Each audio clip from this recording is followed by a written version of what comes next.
Kindergarten. I hope you're enjoying your break. I'm reading a story called The Crippled Lamb. I love this book. It sounds kind of sad, but you'll see what kind of ending it has. It's by Max Lucado.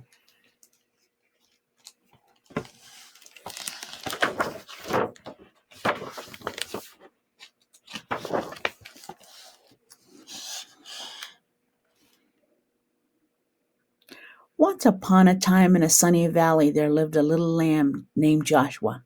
He was white with black spots, black feet, and sad eyes.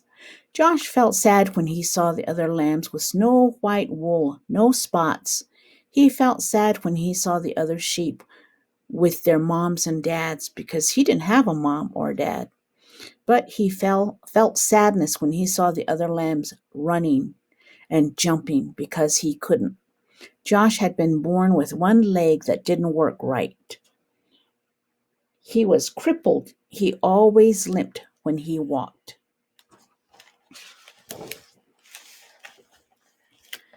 That's why he always watched while the other lambs ran and played. Josh felt sad and alone, except when Abigail was around.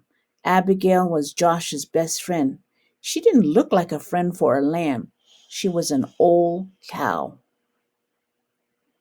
She was brown with white blotches that looked like rain puddles on a path. Her belly was as round as a barrel, and her voice was always kind and friendly. Some of Josh's favorite hours were spent with Abigail. They loved to pretend they were on adventures in distant lands. Josh liked to listen to Abigail tell stories about the stars. They would spend hours on the hill looking into the valley.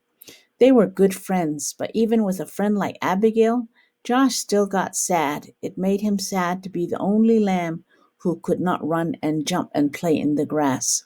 That's when Abigail would turn to him and say, "Don't be sad, little Josh. God has a special place for those who feel left out." Josh wanted to believe her, but it was hard.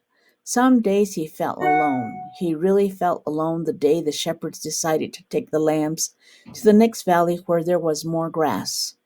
The sheep had been in this valley so long the ground was nearly bare. All the sheep were excited when the shepherd told them they were going to a new meadow. As they prepared to leave, Josh hobbled over and took his place on the edge of the group. But the others started to laugh at him. "Ah, you're too slow. Go back to the next valley. You can't make it. Go back, slowpoke. We'll never get there if we have to go with you. Go back, Josh."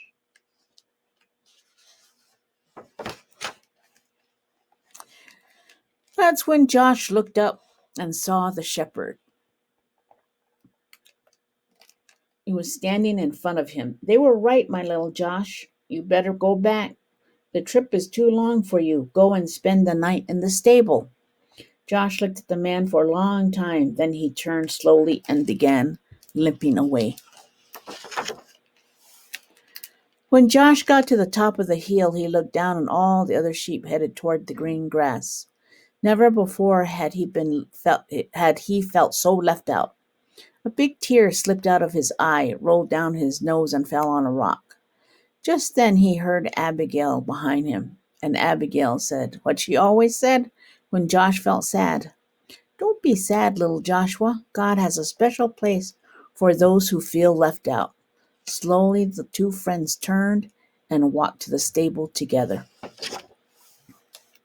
By the time they got to the little barn, the sun was setting like this big orange ball. Josh and Abigail went inside and began to eat some hay out of the feed box. They were very hungry and the hay tasted good. For a little while Josh forgot that he had been left behind. "Go to sleep, little friend," Abigail said after they finished eating. "You've had a hard day." Josh was tired, so he lay down in the corner on some straw and closed his eyes. He felt Abigail lie down beside him, and he was glad to have Abigail as a friend. Soon Josh was asleep. At first he slept soundly, curled up against Abigail's back in his sleep. He dreamed. He dreamed of running and jumping just like the other sheep. He dreamed of long walks with Abigail through the valley. He dreamed of being in a place where he never felt left out. Suddenly, strange noise woke him up. Abigail, he whispered, wake up, I'm scared. Abigail lifted her big head and looked around. The stable was dark except for a small lamp hanging on the wall. Somebody's in here, Josh whispered. They looked across the dimly lighted stable. There, lying on some fresh hay in the feed box, was a baby. A young woman was resting on a big pile of hay beside the feed box. Joshua looked at Abigail, thinking his friend could tell him what was going on. But Abigail was just as surprised as Josh.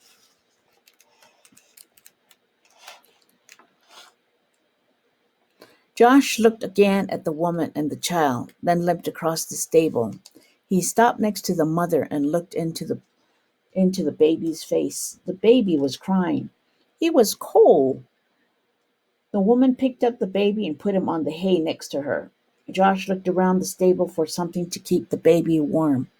Usually there were blankets, but not tonight.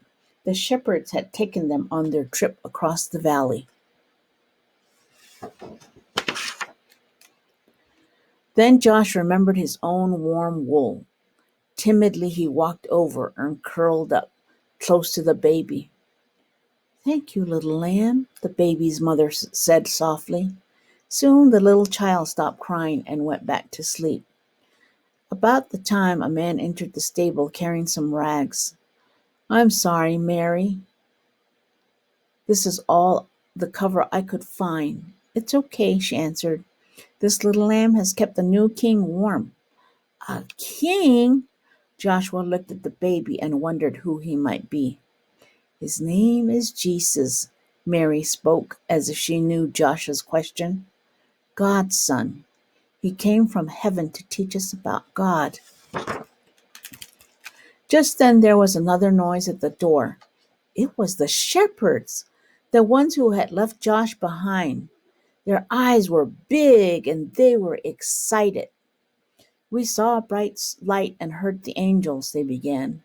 Then they saw Joshua next to the baby. Joshua, do you know who the baby is? He does now. It was the young mother who was speaking. She looked at Joshua and smiled. God has heard your prayers, little lamb. This little baby is the answer. Joshua looked down at the baby. Somehow he knew this was a special child, and this was a special moment. He also understood why he had been born with a crippled leg. Had he been like the other sheep, he would have been in the valley, but since he was different, he was in the stable among the first to welcome Jesus into the world. He turned and walked back to Abigail and took his place beside his friend. He told her, God does have a special place for me. God has a special place for all of us.